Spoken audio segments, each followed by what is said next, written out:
Grandmaster Praggnanandhaa takes on Richard Rapport in this game, third round of the Prague Masters 2024. Pragg is at the board, he's adjusting his pieces. Last round was a tough one for him as he had lost to Barham Maksudlu. Today is not going to be an easy one as Richard Rapport is one of the best players in the world, also known for being a second to Ting Liren at his recent World Championship match. Pragg has the white pieces. It'll be exciting to see how this game pans out. Let's see. Pragg, as always, takes a bit of time for his first move. And what will be his move? He goes d4. And opening up with the queen pawn, will he also play the London system, which has bishop f4 next coming up? Or will he go for the main lines? Will be interesting to see. Richard brings his knight out to f6, and Pragg now can go to c4 or play bishop f4. He goes pawn to c4, so he's going for the main lines here. Interesting to see what Richard will play at the top level. The most popular moves are e6 and g6. These are played a lot. Richard goes for g6 today, which shows that he is in fighting mood.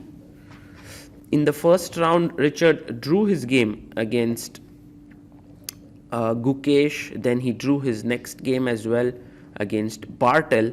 And now he's on 1 out of 2. So he wants to play for a win here, even with black, and goes for the King's Indian defense. Whoa, this is going to be exciting. e4, Pragg captures the center. d6. And is Pragg going to play f3, which leads to Zamish system?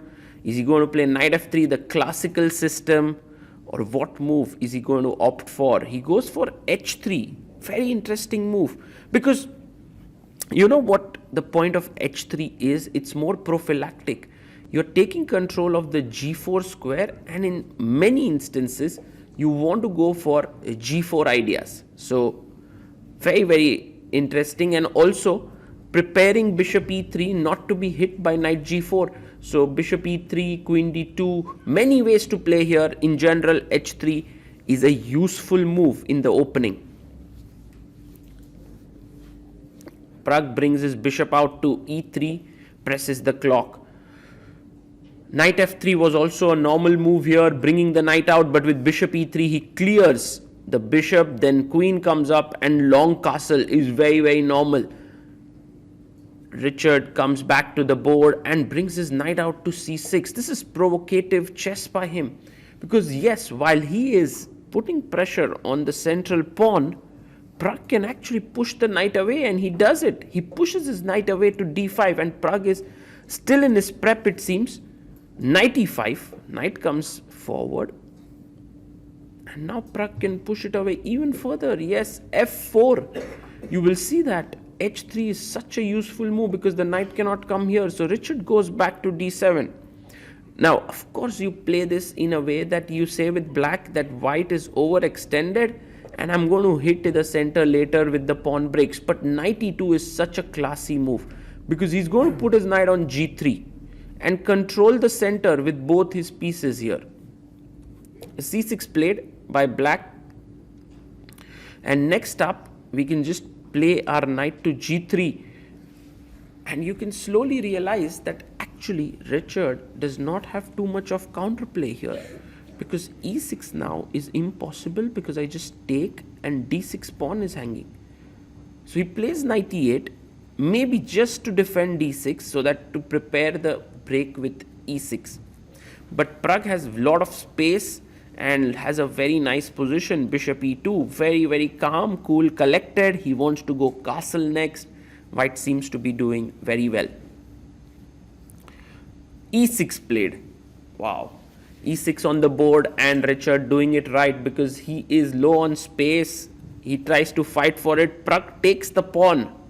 Again, interesting decision here by Pragg to take on e6. Black has to recapture back with fe6. He takes back, and now there are two ways to go. Most natural is to castle. The other is to go queen d2 and long castle and play aggressively. But Pragg goes for the third option. He plays h4. Wow, He's going for an all-out attack here with h4, h5. Bishop f6, nice move by Richard. Two things. First of all, he's attacking the pawn. Second is whenever h5 comes, there is g5 that can be played. Very cool move, bishop d3, because if you take the pawn now, I can move my queen to g4, defending this and attacking here. So clearly you can't take that. Knight c5 played, but can't we simply take and push our pawn here? Maybe there is bishop h4, but after queen g4 taking here, it can get really nasty. But Pragg decides to move his bishop back to c2, which is maybe more human than just taking on c5. Now Richard moves his queen to a5. He's trying to put pressure here with the bishop and the queen.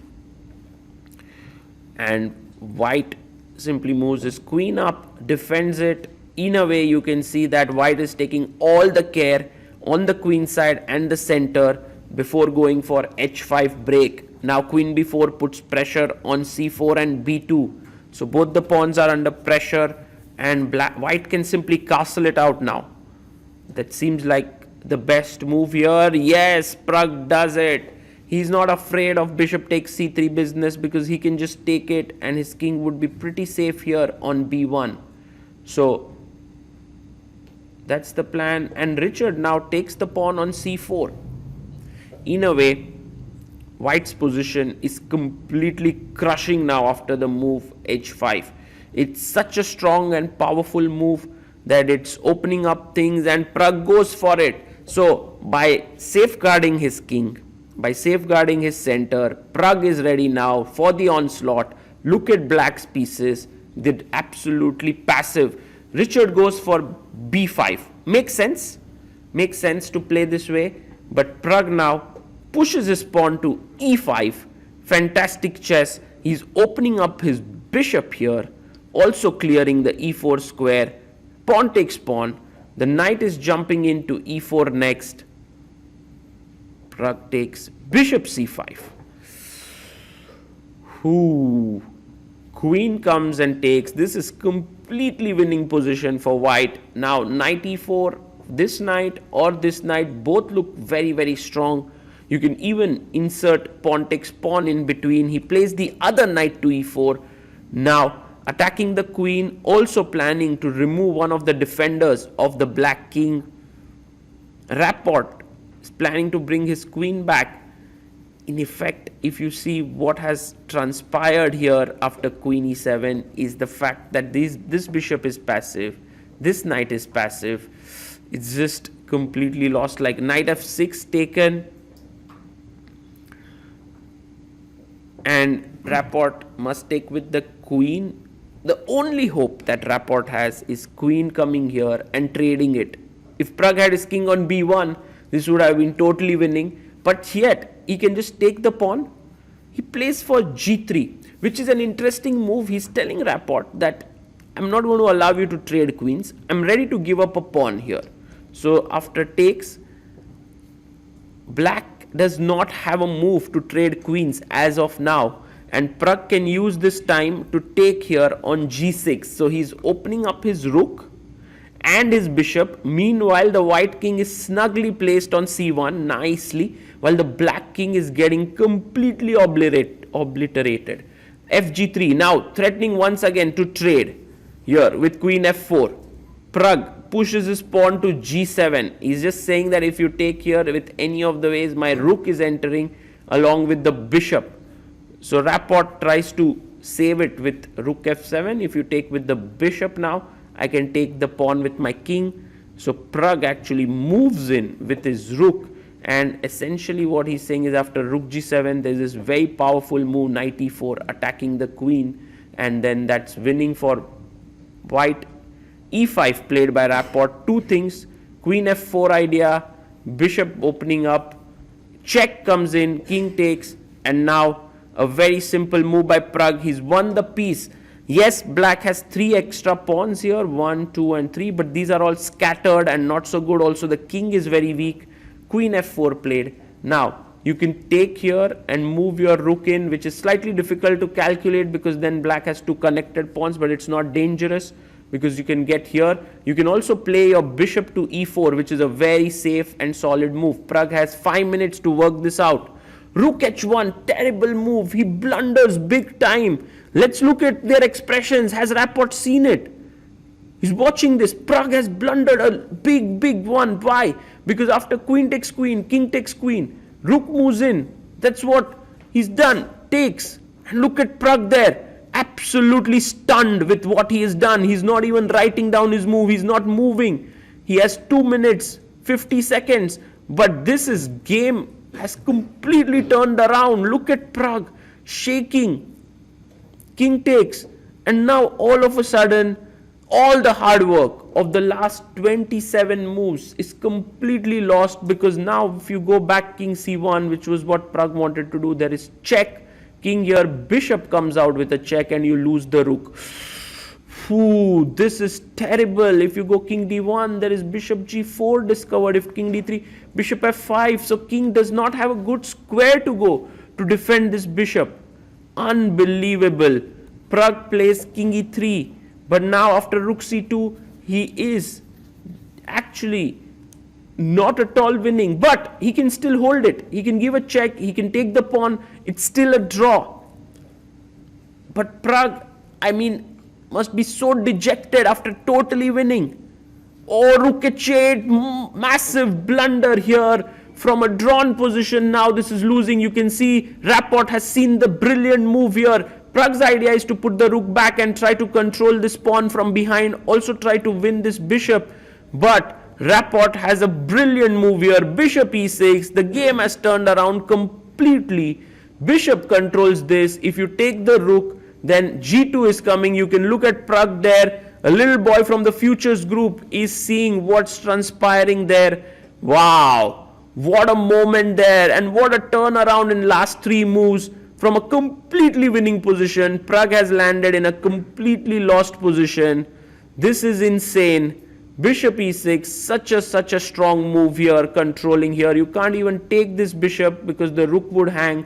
And if you take the rook, g2 is coming in. Praggnanandhaa can't believe it. That's why chess is so tough. That's why chess is difficult. You know, you build up the position logically for moves and moves, hours and hours, and then one mistake and it's turned around completely. For Pragg, his first mistake led the game to a draw. The second one now leads him to a totally lost position. g2, the pawn cannot be stopped in any way. Just look at it. The bishop does a phenomenal job of stopping any checks on g8, and the pawn is queening. Spare a thought for this youngster. He played really well, but hats off to Richard Rapport for just not giving up, for all the time trying to hang in there. Brilliantly done there. Praggnanandhaa extends his hand in resignation. Rapport sort of says a little sorry to him because he knows that it was not a very happy thing for Pragg here for sure. Very, very depressing after how the game panned out. And Pragg there puts back the pieces. It must be a tough 2 losses for him after losing to Parham. He must have thought this would be a great comeback game for him, the way the opening went. And what a gesture by Pragg, asking Rapport if he would like to analyze. This is one of the reasons why Pragg is an amazing player. He's going to learn from his mistakes.